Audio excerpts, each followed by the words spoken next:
start at whatever age you start, right? And then you have to take it slowly, and then there'll be a lot of accents, like American accent or a Australian accent, which are more sidey by nature, automatically. And even like in England, a lot of Cockney or this or that, okay? Or any other place in Europe.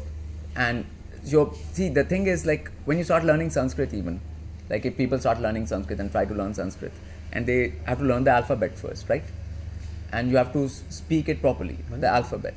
Okay, so if you start speaking the alphabet properly, then you will have to actually be centered anyways to be able to speak that alphabet properly.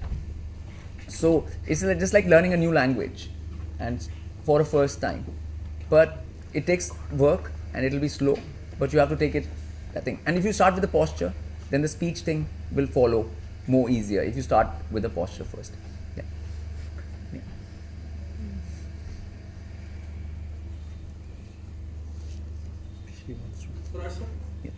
Yes. I would love to know about the Vedic astrology, or are we going to get onto that later? Now, what about Vedic astrology? I don't know anything about it, so Okay. an introduction would be brilliant, I think. Okay. You can try and say that again, slowly. An introduction would be brilliant. And so we'll all say it. And introduction will be brilliant.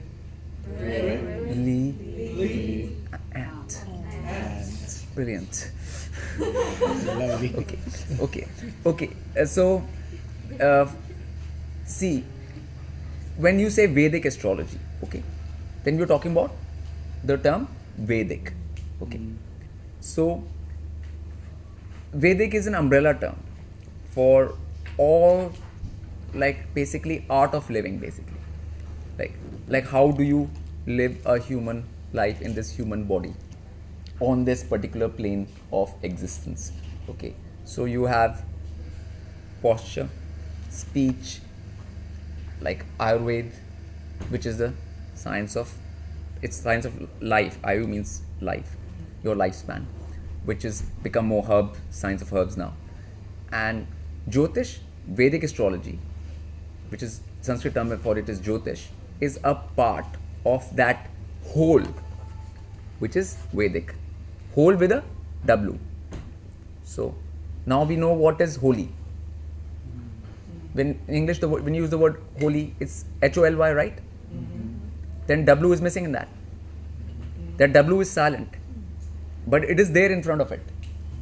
But that has been taken out, so you don't actually understand what is holy. What is holy is holy. WHOLY.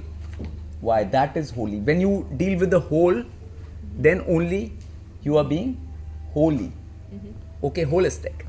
Okay, so Vedic astrology is a part of that whole called Vedic. So unless you go for the whole, there's no point going for a part. Okay, just like no machine works in bit parts. If you make just an engine, you don't have the carburetor or that thing, it will not work, right? So you have to go for it as a whole. Okay, so what I gave you right now actually was an introduction to Vedic astrology only.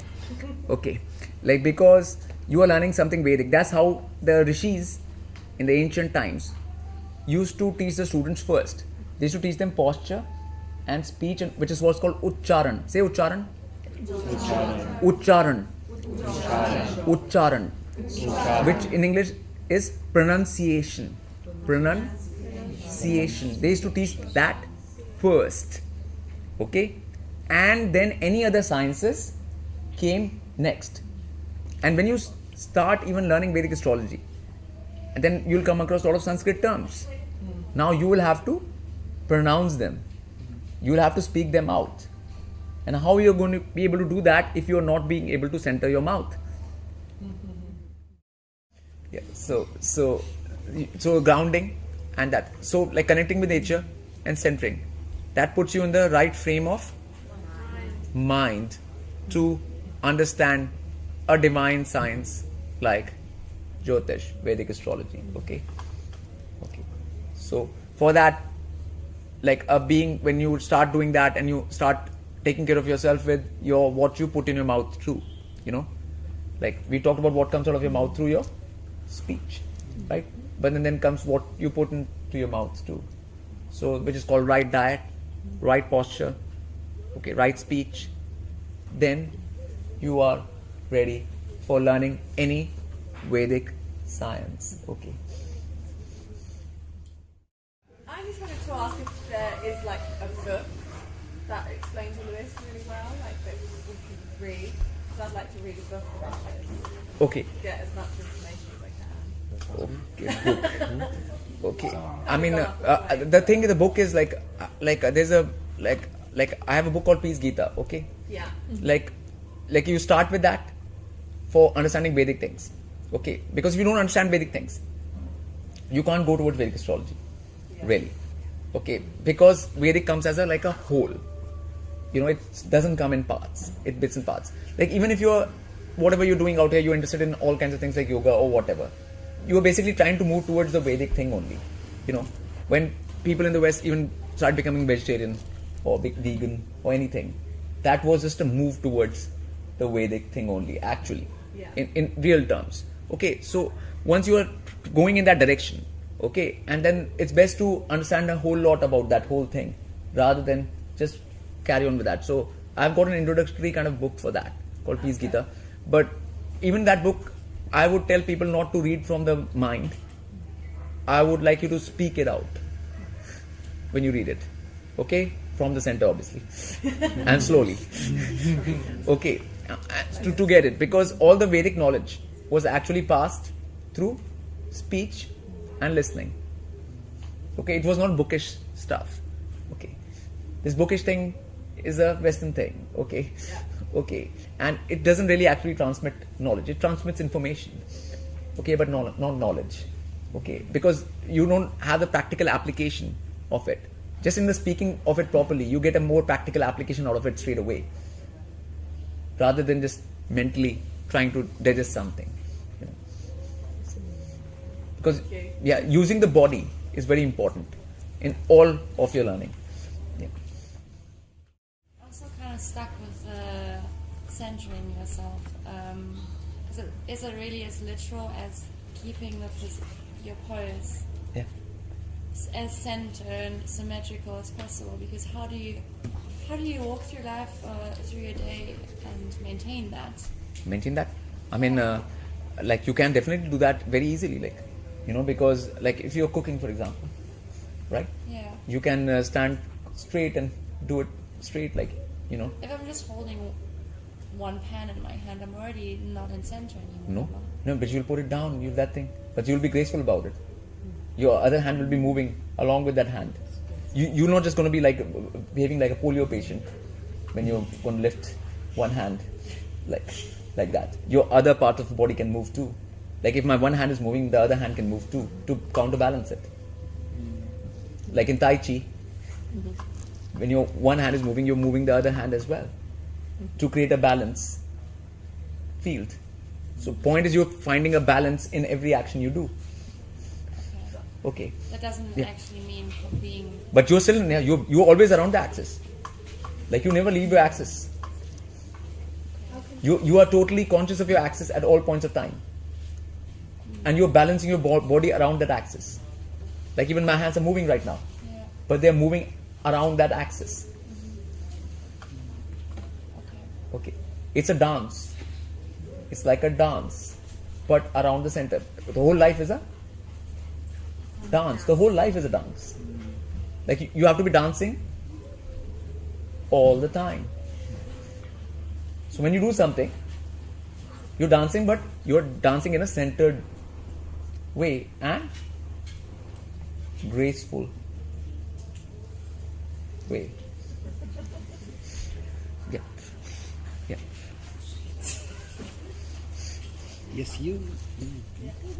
Okay, back to that point, I can't get my head around it a little bit.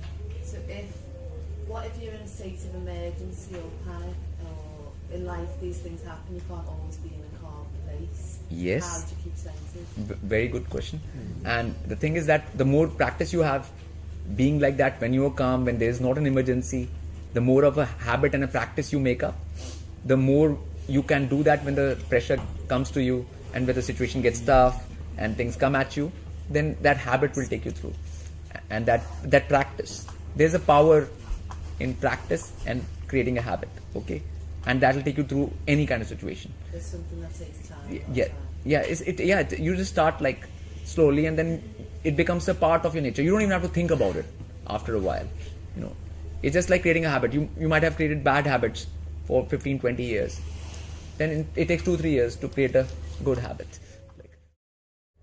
I was just wondering, you said it's important to have the right diet, but is it different from every person, or is it something for everyone? Or? No, there's a balanced diet which applies to all beings. Yeah.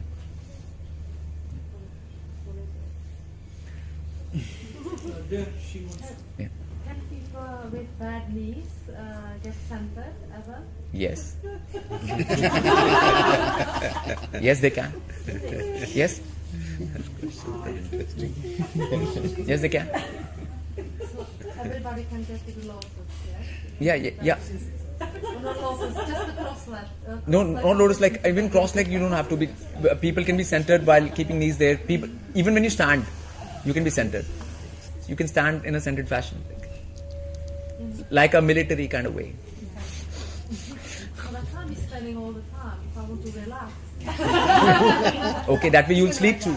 Pardon? That way you'll sleep as well. Okay, you'll sleep as well. We should So, be sleeping in a... no. You sleep half on both sides. Right. But You if sleep it's one right, side I half thought- and I other thought- side I half. thought- I thought that we have an involuntary movement. We position ourselves at the sleep and the body decides. No, it's not like that. You can actually be conscious about when you're sleeping. You can actually be conscious. Normally get burning in the arm. Yeah, but that consciousness will not come until you are conscious when you are awake. The more conscious when you are, if you're more conscious when you are awake, you'll be more conscious when you are asleep. Simple as that.